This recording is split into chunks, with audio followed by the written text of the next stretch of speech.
Урматтуу Карманбек Кочкорбаевич, бүгүн сиздерде мына эки орчундуу аябай экинчиси болсо бул обязательный скрининг боюнча тема көтөрүлүп атат да. Министр мырза келбедиби? Эртең менен Адыл Бегалишевич менен ВКС собрание болчу, ошондо болчу. Наргиза айымчы кыргыз формация боюнча. Наргиза Марипчан больничныйда экен, бизге маалымдаган боюнча. Ал эми жетекчиси Осло, Норвегияда болчу. Эртең келет, жолго чыгат. Чынында бул бир эле онкология эмес, по всей республике обеспечение, лекарственное обеспечение боюнча аайлы толтура көйгөй бар да. Ошол эле мына жакында аябай резонанстуу болгон сыма оорулары боюнча дагы сиздердин ошо канчалык деңгээлдеги дарыны өзүнүн убагында жетиштирип бере албаган багы кемчилик мүчүлүштүгүңүздөр ошол жерде дагы тактагана көрүнүп калды. Тилекке каршы ошонун бир дагы кыргыз формацияга бир чара көрүлдү. Кандай чара көрүлдү айда? Выговор бердиңерби же кандай болду? Ал боюнча Бул жерде заблужденияга салып кетти, коомчулукту туура эмес маалымат берип. Ал боюнча териштирүү иштери жүрүп аткан, жыйынтыгы боюнча сиздерге жөнөтүп коебуз. Канча? Уже 3-4 ай болду го, 1 жыл жыйынтыктайсыздарбы? Кандай? Жыйынтыгын жөнөтөбүз сиздерге. Андан кийин урматтуу Нурбек Медетбекович, айтсаңыз, чындыгында азыр кесиптештерим аябай туура айтып кетти. Миллиарддаган каражаттар бөлүнүп атат саламаттык сактоо тармагына, бирок жетиштүү алгылыктуу бир бүгүнкү айтылган жооптор канааттандырарлык эмес да. Ошондуктан азыр жалпылай айтсак, фонд высоких технологий, анан ДЛО тараптан 200 миллиондон ашык химия препараттарга бөлүнүп турабы? ФВТ боюнча 800 миллион сом бөлүнгөн бизге. Жана жалпы Бул эми оборудование бардыгына жалпылай, Жок, бул химия таргеттик дарылар. Химия терапияга 800 миллион сом, 800 миллион сом. Бул эми бекер берилчү препарат да элдергечи. Бүт баарына бекер берилчү. Кайсы мамлекеттен аласыздар?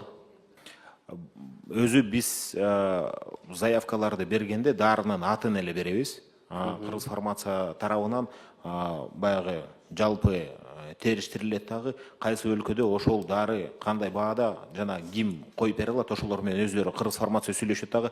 Биз заказчик элебиз да, бизге алып келип берүүчү, сатып алуучу бүт баары кыргыз формация. Биз ал процесстерге катышпайбыз. Жок, көбүнчөсү индийский происхождениядагы дарыларды колдонот экенсиздер, туурабы? Ал былтыр болчу, бул мындай болгон, бизде саламаттык сактоо министрлигинде бир жыйында ошондой маселе көтөрүлгөн. Анткени көбүнчө учурда индиялык дарылардын биринчиден өзүнүн сапаты боюнча жана өзүнүн баягы таасир этүүсү боюнча көп суроолор пайда болгон да. Ошондуктан бул акыркы жыйындын биринде биз саламаттык сактоо министринин биринчи орун басары менен ошол суроону талкуулаганбыз. Анын ичинде биздин жарандык коом да катышкан, анын ичинде кыргыз формациядан да катышкан, Наргиз Марипчанына да катышкан. Ошондо биз азыркы учурда европалык сапаттуу дарыларды алып берүүнү суранганбыз. Азыркы учурда бул бизге келген дарылар, булар ошол Европадан алынган жакшы сапаттуу дарылар да. Эми ар бир адамдын ден соолугу, ар бир адамдын бир күн дагы көбүрөөк жашаганы биз үчүн маанилүү, алардын үй бүлөсүнө, жакындарыначы. Анан сиздер ошол арзан жагына кызыгып туруп, сапатсыз же болбосо эффективдүүлүгү төмөн, анан побочный эффекти аябай начар болгон дарыларды элдерге берип туруп, ошонун айы менен дагы бир топ баягы жоготуулар болду да. Ошондуктан айтып атам, бүгүнкү күндө биз ошол индийский происхождениядагы эмес, ошо евро стандарттарга ылайык келген, же болбосо ошол жакынкы Турциядан алынган баягы эффекти жакшы, побочный эффекти түсү азыраак, элге мындай жакшыраак действие берген дарыларды алсак, сапат жагына өтүшүбүз керек. Бүгүнкү күндө мамлекет миллиарддаган каражаттарды ушул бул дагы элдин налогу, элдин акысы, анан ошол ооруган жарандарга кам көрүү катары биз алардын ден соолугуна биз мындай карашыбыз керек да. Мен сиз менен толук макулмун, анткени биз чын эле ошол сапат жагына карашыбыз керек да. Бирок бул азыркы алынган дарылардын ичинде мисалы Китруда деген дарынын ордуна Алфрейда деген дары келди. Бул Россия тарабынан иштелип чыккан дары. Акыркы биз ошо талкууларда бул толук түрдө ошол Китруданы ошондой эле сапаттагы дары экенин көрсөтүштү да. Эми биз жаңы алгандыктан биз азыр ошол Китруданы колдонуп, кандай сапаттуу экен. Анткени баягы ал дарыны бизге презентация жасагандар бири да айтышы мүмкүн, оорулар бөлөктү айтышы мүмкүн да. Ошон үчүн биз азыр берип баштап, ошону дагы анализ жасаганга аракет жасайбыз дагы, ошону менен биз жыйынтык чыгарабыз. Биз дагы ошол сапаттуу жагына аракет кылабыз. Сиз эми ошол борбордун жетекчиси катары, анан пациенттер менен багы тыгыз иштешкен адам катары, практик катары сиз министрликке ошол биздин кыргыз фармациянын өкүлдөрүнө өзүңүз сунушуңузду беришиңиз керек да. Ошондо бир пайдалуу, бир жакшы жыйынтык чыгат да. Туура.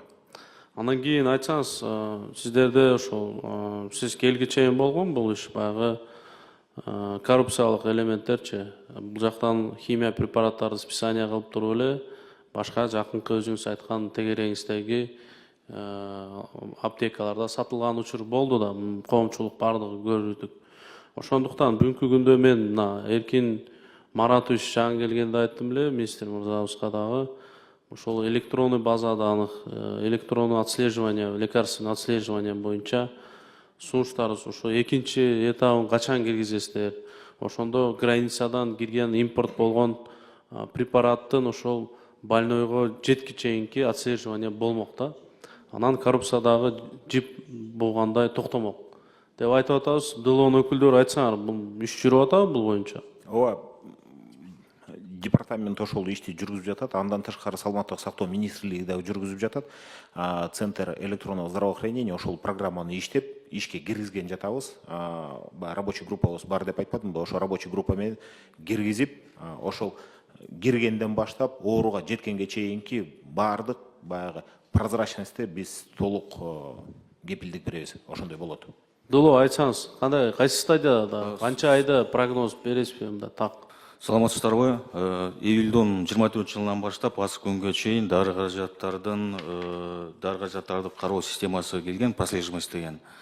В данное время в систему внесено более 40 миллионов лекарственных средств. В системе выведено 10 миллионов лекарственных средств. Все онкопрепараты отслеживаются с момента ввоза на территорию Кыргызской Республики до получения онкологическим центром. Всего в системе зарегистрировано 272 организации здравоохранения и 1955 аптечных учреждений. Бүгүнкү күндө анда, получается, система иштеп атат. Толук кандуу иштеп атат. Анда сиз айткандай препарат ошо импорт болгон границадан баштап пациенттин алынганга чейинки система бүгүнкү күндө иштеп атат. Же болбосо процесстеби азыр? Пациентке чейин эмес, ГП фармация алган. Сиз мен суроомду укпай калган окшойсуз. Мен пациентке чейинки экинчи этабын айтып атам, ЭБДнынчы. Сиз бүгүн биринчи этапты бүтүрдүңөр, туурабы? Анда экинчи этап жылбай эле турат экен да. Сама ЕБД, она состоит с программой прослеживаемости, с программой регистрации лекарственных средств. Трехэтапная, да, это программа? Да, трехэтапная программа. Она в данное время турецкая компания TC Health, которая заключила с нами договор, она должна до конца предоставить нам действующую программу. Срок договора закончится 31 апреля. В данное время ведутся переговоры по доработке этой программы. Какого апреля? В этом году или как? 31 апрелде 2025 жылы договордун мөөнөтү бүткөн. TC Health компаниясы өзүнө алган обязательстволорун толук бүтүргөн эмес. Программа толук кандуу жок, регистрация боюнча. Экинчи этабы боюнча кандай иш жөн эле токтоп турабы бүгүнкү күндө азыр? Бүгүнкү күндө мен айтып кеткендей, прослеживаемость боюнча программа толук кандуу иштеп атат. Регистрация лекарственных средств и медицинских изделий по правилам ЕС на стадии доработки. А экинчи этабы башталабы, кандай болот? Силер же аны кызыктар эмессиздерби силер дылоо? Кийинки этабы бул электронный рецепт, бул Центр электронного здравоохранения толук жооп берсе. Мен бул ЭБД программасы боюнча келишкен айтишниктер. Мен өзүм жолуккам, толук кандуу маалыматым бар, канча стадиядан турат. Сиз айткандай ушу апрелге чейин алар келишкен. Бирок ушул дылоонун кызыкчылыгы мененби же Минздравдын кызыкчылыгы менен бул бүгүнкү күндө толук ишке ашпай турат. Система кандай иштейт экенин дагы мен четко ал жерде мага көрсөтүп беришкен да далилдепчи. Ошондон бери айтып келип атам. Карман Кочкорбаевич дагы стенограмманы караса да болот. Ушул күнгө чейин айтып келип атабыз. До сиздер неге кызыктар эмессиздер бул боюнчачы? Согласно договору, турецкая компания TIS-Health, она должна была бы предоставить действующую рабочую программу по регистрации лекарственных медицинских изделий по национальным правилам и по правилам ЕС. Начиная с 2023 года, с декабря, нами было проведено 3 тестирования. По результатам каждого тестирования были выявлены недоработки этой программы. По последнему тестированию при приезде представителей турецкой компании мы провели совместное тестирование, выявили ряд замечаний, которые поделили на 2 этапа. Это первоочередные, которые должны были бы присутствовать согласно договору. И второе, это доработки, которые требуют, возможно, будет сделать в 2-летнем гарантийном периоде. Турецкая компания согласилась, и в связи с отсутствием этой программы по правилам ЕС мы не приняли. А сейчас в каком этапе получается программа? В данное время мы написали турецкую программу по отчету недоработок. Они рассматривают, после проведения переговоров будут приняты соответствующие меры. Также хотел бы дополнить, что в настоящее время со стороны ГКМБ ведется проверка именно по технической части. По результатам проверки и по результатам переговоров с компанией TIS-Health будут приняты соответствующие меры. Карман Кочкорбаевич, айтсаңыз, бул профилактикалык мералар боюнчачы азыр жогоруда кесиптештерибиз туура айтып кетти. Ар бир областтагы ушу алдын алуу боюнчачы. Анан Нурбек Медетбекович сизге да айттым эле, биринчи келгенибизде. Бир база данныйлар барбы сиздерде? Мисалы, ошол эле мисалы генетический оорулар бар да бул жерде турабы? Мисалы, рак молочных желези, же болбосо рак грудной клетки. Бул эми генетический болобу? Генетическийби? Бул мисалы апасы болсо кыздарынан мисалы чыгып калышы мүмкүн да бул, туурабы? Кечирип сурайт. Ооба, туура айтасыз. Азыркы учурда дүйнө жүзүндө НЖС секвенирование деген бар. Бул молекулярно-генетическое исследование предрасположенности к развитию рака, то есть определение мутаций и развитие рака, то есть предопределяет. Биз азыр америкалык бир компания менен иш жүргүзүп жатабыз. Алар бизге ошондой секвенатарды коюп берели. Бирок бизден силер баягы расход материалдарын алышыңар керек деп атат да. Биз азыр ошол жол жоболорун сураштырып атабыз. Кандай болот, кайсы, канчалык болот, канчалык деңгээлде кереги бар экенинчи. Ошону азыр иштеп чыгып атабыз. Эгер ал бизге жарактуу болсо, биздин жарандар эми ал сөзсүз түрдө акча төлөп өткөзүлчү анализ болгондуктан ошону төлөй алышабы, ошону өткөзө алышабы биз текшеребиз дагы. Эгер бизге жарашыктуу болсо, анда ошону өзүбүзгө койгонго аракет жасайбыз. Айтайын деген мындай болуп атат да, 7 миллион элбиз, аз эле элбиз. Ошол элде 35 миңден ашык онкологиялык оорулуу, бул аябай көп да, сравнительночу. Андан кийин ошол 800 миллион сом ошо химия препараттарга эле корулуп атат. Ошонун бир канча эле бөлүгүн мисалы алдын алууга, профилактикага жумшап кое турган болсок, көбүнчөсү кесиптештерим туура айтты, сиздерге келген больнойлор бардыгы 3-4 стадияда билинген адамдар келет да, 1-2 стадияда эч ким ага көңүл бурбайт, өзү дагы билбейт. Алдын алуу профилактикалык мералар дагы жок болгондуктанчы. Мисалы, ошондо айттым эле, бир электронный база түзүп туруп эле, силерде катталган, же болбосо ошол оору менен ооруган адамдардын ошо кимдер мүмкүн болуп калышы мүмкүн, подозреваемый туугандарын, жакындарын базага алып, 6 айда 1 жылда bir профосмотр өткүзүп, өздөрүнүн эле каражаты мененчи, туурабы? Ушундай кылып туруп астын алсак болот да, мисалы үчүнчү. Бул эми на будущем келечекте болот турган. Туура айтасыз. Биз өзү негизи азыр скрининг программаларын иштеп чыгып атабыз. Бул 3 оору боюнча, бул эмчек безинин залал шишиги, ашказан жана өпкө оорусу боюнча 3 скрининг программасын киргизген жатабыз. Алдыда бул келерки жылдын пландарына кирген ошол скрининг программасычы. Биз өткөндө кайрылганбыз, ошо жогорку кеңештин депутаттарына бизге жардам берүүгө, анткени бул скрининг программаларды биз жалгыз эле биз онкологиялык борбор өткөзө албайбыз. Бизге лабораториялардын, жеке менчик клиникалардын, бөлөк ооруканалардын да жардамы керек да. Биз ошол программаны иштеп чыгып, ошону сунуштайбыз, анан ошого жараша скрининг программаларды өткөзөбүз.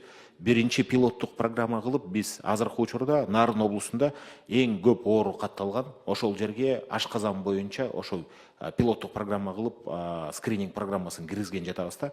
Ал эң эле жөнөкөй тест баягы Helicobacter pylori деген болот, ошону аныктап, эгер ошол Helicobacter pylori аныкталса, ошол ооруларды дагы текшерүүгө чакырып, гастроскопия өткөзгөнгө, дагы бөлөк текшерүүлөрдү өткөзгөнгө ошондой бир программа иштеп чыгып атабыз. Биринчи этап ошол, андан кийинки ошо эмчек безинин залал шиши боюнча, кийинки болсо ошо өпкө оорулары боюнча. Бул алдыда 3 ошол оору турат, ошолорду биринчи ирет скринингтерди разработка кылып, ошолорду киргизип, ошондон ары анан кийин калгандарын дагы ишке киргизебиз. Бул алдыда турган пландардын. Кармек Кочкорбаевич, Ош регионалдык ошол онкологиялык борбору кайсы стадияда курулушу? Ошто котлованын казылган боюнча эле турат, азыркы учурда документ иштери гана болуп атат. Башка жагына каражат бөлүндүбү быйыл? Каражат бөлүнөлүк. Инвентаризация кылабыз дедиңиз эле, бүттүбү ал? Инвентаризациялар бүткөн. Бул жерде биз Япония менен дагы түзгөнүбүздө аларга да здание куруп беришибиз керек болуп атат. Bundan ары дагы курулуштарды алып барышыбыз керек, бирок каражат жок, бөлүнөлүк жок. Каражат жок. Эми бул жерде Ош, Баткен, Жалал-Абад регионалдык онкологиялык борбор болгондуктан бүгүнкү күндө өзүңүз докладыңызда айтып кеттиңиз, 100 эле койка бар экен да. Ал дагы эски бала бакчанын ордунда курулган онкологиялык борбор. Санитарлык нормалары жооп бербейт. Шарт жок. Жогоруда айткандай оборудованиялар теги жок. Анан ал жакта болсо өзү 3-4 миллион адам жашаса, анан кийин 100 койка менен бул жакка келип атышат да бүгүнкү күндөчү. Ушул боюнча каражат сураңыздар Минфинденчи.